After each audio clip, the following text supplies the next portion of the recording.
Hello, love bugs. Ravi here with 25 things that I think all Palia players should know. Now, some of you might know all these things.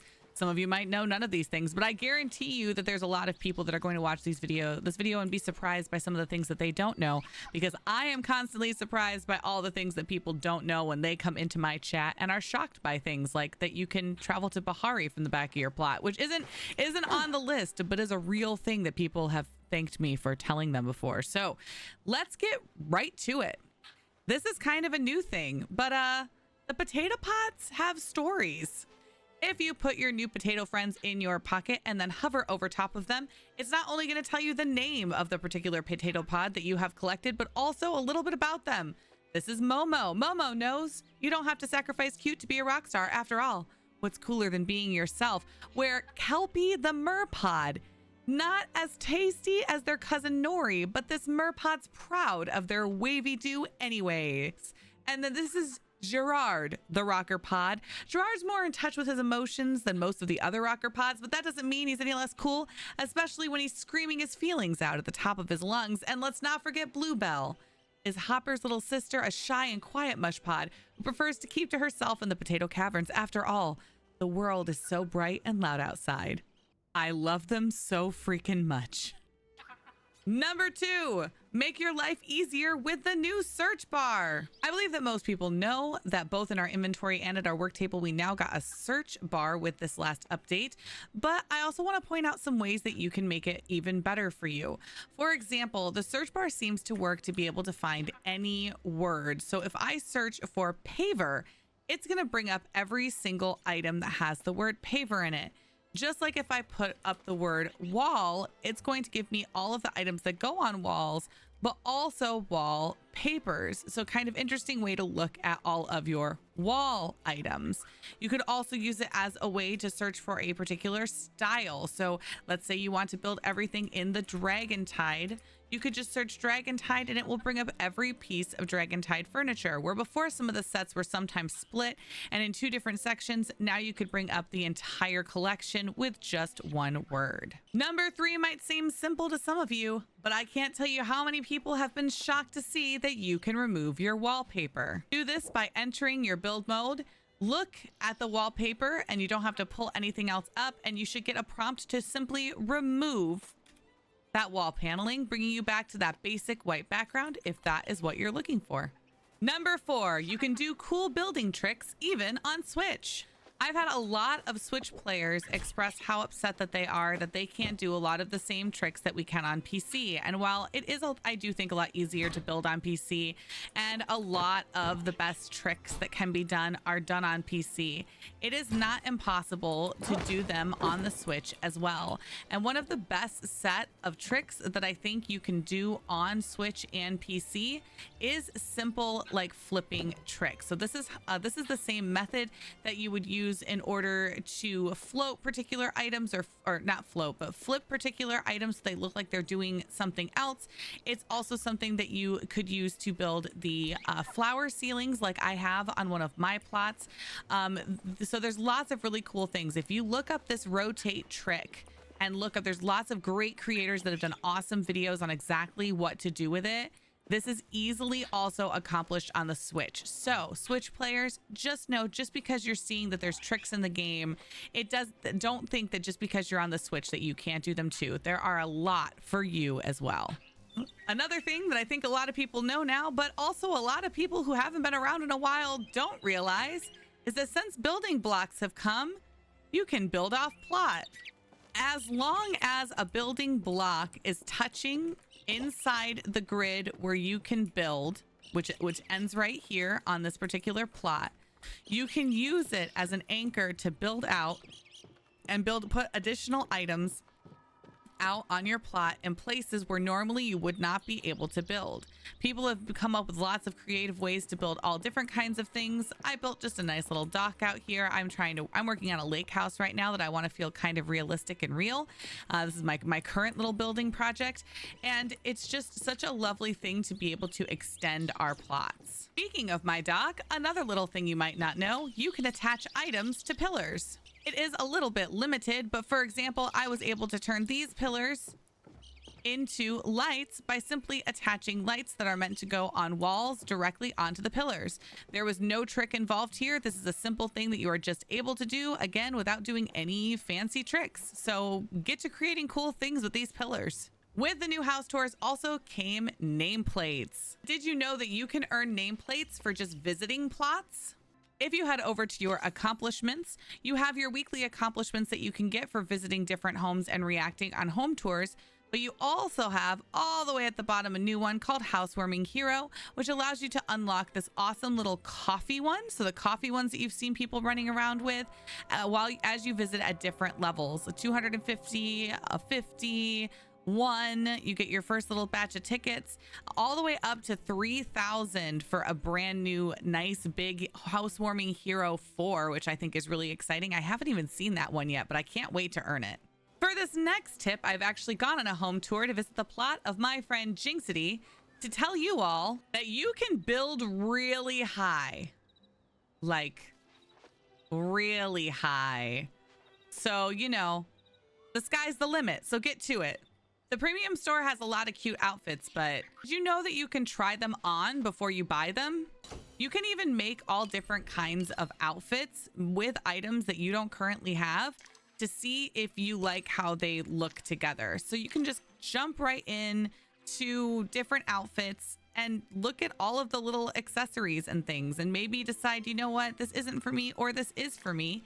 And then if you go to buy an entire outfit, you can click on view cart and it will tell you the items that you are missing from the outfit that you were doing and from the outfit that you made and the things that you would need to buy and how many coins it would be in order to make the outfit that you just made.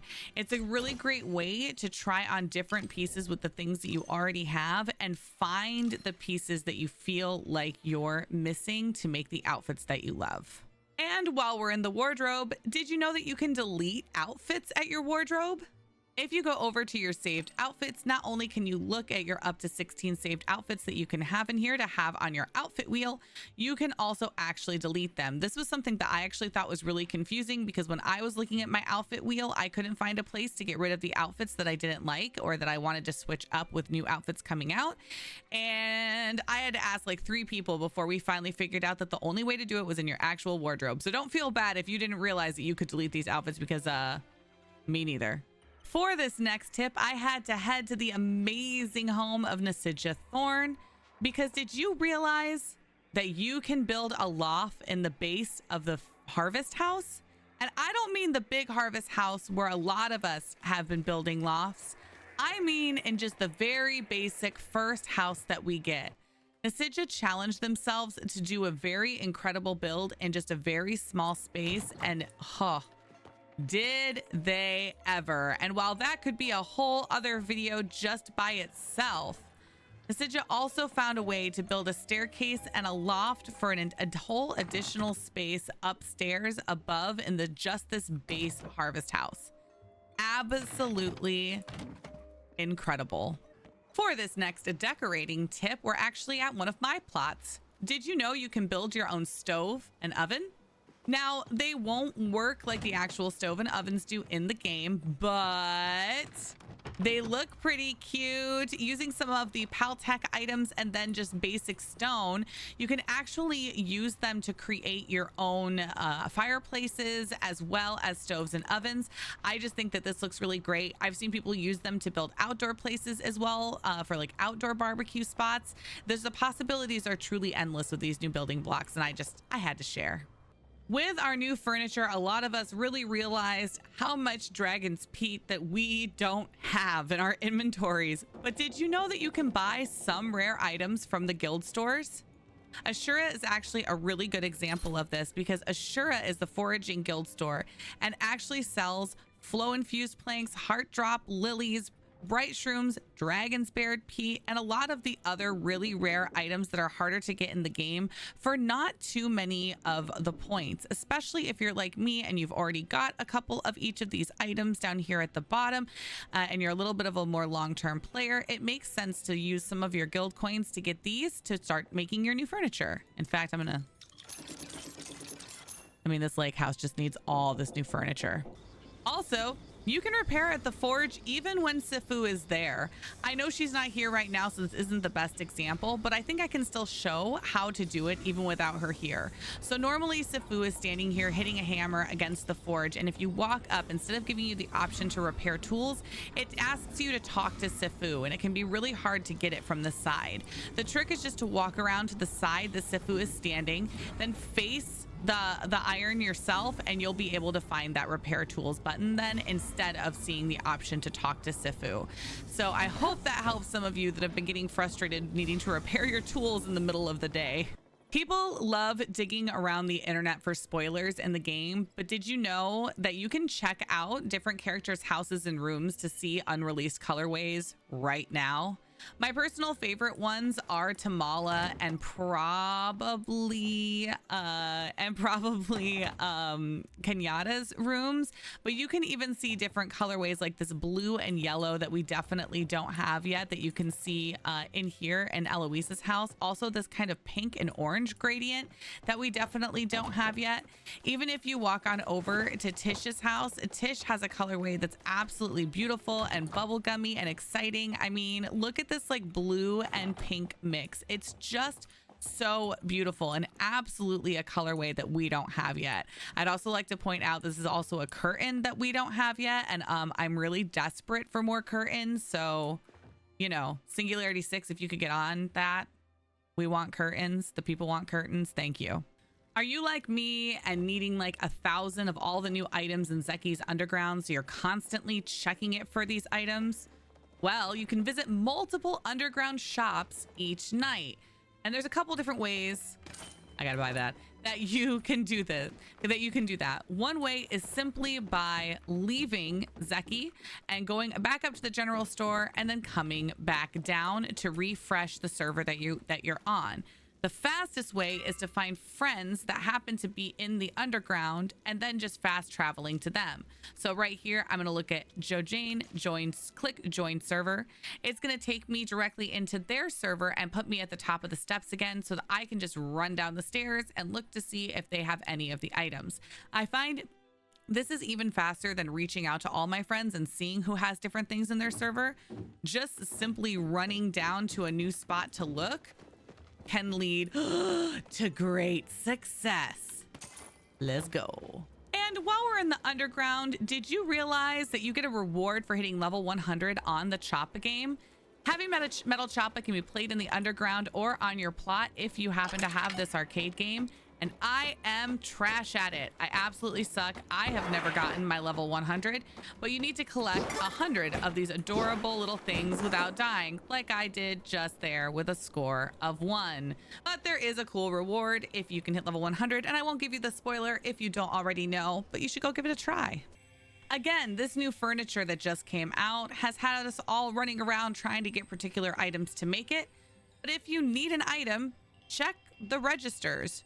One of the items people were most stressed out about was fabric, but you can actually buy it directly from Tish. So rather than getting cotton seeds, growing the cotton, then turning the cotton into fabric, which obviously would take a lot of time, it actually is more cost effective to just go hunting and earn enough money to be able to buy some fabric or even some silk directly from Tish. I do think silk is a little more expensive, and you can kind of catch bugs or drop some honey lures and probably end up with some decent silk. I actually like to go mining and catch the bugs that come out of the rocks in Bahari because they drop silk when you get them. So honestly, that's my favorite way to get silk. But for fabric, I just buy it. I don't mess around with all the cotton stuff. And speaking of Tish and her shop, while I generally tell new players to stay away from Tish's shop and to just go ahead and make all of the items yourself, there are times in later game, once you have all the recipes unlocked, that it actually is sometimes better to buy from Tish. Some items cost not too much money based on the time that it would take to get the materials in order to make them. So you just kind of have to balance that. For example, sometimes the small bottles and the candles and the items that take up clay, because I'm always low on clay, I just don't farm it that much. I will pick up the clay items rather than go farm clay so that I have them. Also, sometimes there's lights and things in here, like for example, this Dragon Tide hanging lamp that is going to use very expensive items like like Flowwood as well as light bulbs, that I'm just going to spend the money, because the work to go get the light bulbs made and to get the Flowwood is way more time costing than just making $1,400 in game. I'm sure you're all familiar with flow groves, but did you know that the first player to find the grove gets an epic reward?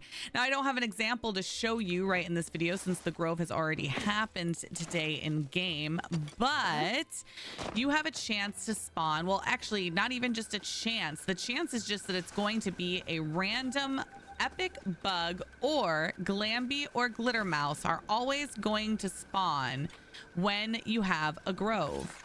So if you get there first, you will get your first chance at even possibly a starred rainbow tip butterfly or another epic bug, or like I said, at Glamby or at Glitter Mouse. So a lot of people also don't realize that. So go find the grove, even if you aren't in need of Flowwood. Now, if you're like me, you're constantly running around Bahari and hunting because you want to get all of the cute plushies. However, your pockets probably get full pretty quickly. So don't forget that Hacian will buy your loot while hunting. Open up the hunting guild store, and any items that you get from hunting, you will be able to actually sell directly to Hacian. Some items you can't sell, like items that are from foraging again, but anything that you did from hunting, like you're selling your antlers or selling your leather or any of those items, you can give right on over and free your pockets up for more plushie hunting. The moments until we meet again. Aw, that's sweet. I always see people out hunting the ladybug plushes, but what I often don't see is them picking everything that they could. So don't forget that ladybugs can spawn from garlic and from mushrooms too. So when you see your blue shrooms, or bright shrooms, excuse me, don't run just right past them. If you see garlic, make sure that you're picking that too, because it has just as good of a chance to spawn a ladybug for you as picking up any of the flowers over here in Bahari.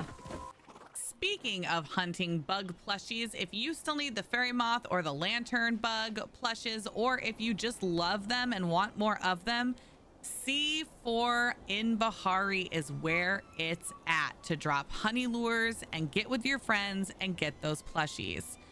In case you have forgotten, when you open up your map, we now have a grid. C4 is so easy to remember because, well, C4. This little spot at Flooded Steps with these little hills is the best spot to drop lures. Both of the bugs will spawn, and they spawn in abundance. We often will do 2 lures if we have more than one party. 1 lure dropped right here, and then 1 lure as close as you can right here, and then have all party members kind of stay in between them. Do remember that you can't get more than 30 feet away from your teammates, or you will not get the loot when they kill the bugs. So if you have one teammate running all the way up here and another teammate running all the way up the other hill, you will be a little bit too far away. So I do recommend staying pretty close. If you throw, you can always throw bombs at the faraway bugs to get them, but still stay close enough to your teammates that they're going to get the loot too. But I'm telling y'all, C4 between the hours of 6 p.m. and 3 a.m. This is where to come to get your lantern and your fairy moth plushies. You're welcome. Now, if you enjoy hunting Muujin, you probably know that like this kind of area here between Thorny and Statue Garden is a really good spot to come with your friends and go hunting those lovely guys. But did you know that if you chase the regular Muujin up a flow tree, which I was looking for an example and I don't see any, if you chase them up a flow tree, they will actually have a chance to turn into the blue bristle ones. So if you're still looking for blue bristle Muujin, or specifically if you're hunting for the sake of money, I highly recommend chopping all the trees in an area and leaving only the flow tree up, so that once you break all the other trees, the Muujin will go running into the flow tree, and then you and your friends can chop the flow tree to get yourselves a crap ton of money from the highest level of all the Muujin. And for my last little bit of info, just because a lot of people seem to have missed that this happened, Zeki added some of the Flutterfox plushies into his Wondrous machine. So you can actually get some of the Flutterfoxes from Zeki coins now. So if you are one of the people that missed out on this free drop, maybe you just started playing the game and so you didn't get any of these when they dropped, you can actually now save up for Zeki coins and get them that way. All right, love bugs, I hope that you liked this list. And if you have any tips below to share with the community, please do down below. I love you. Bye.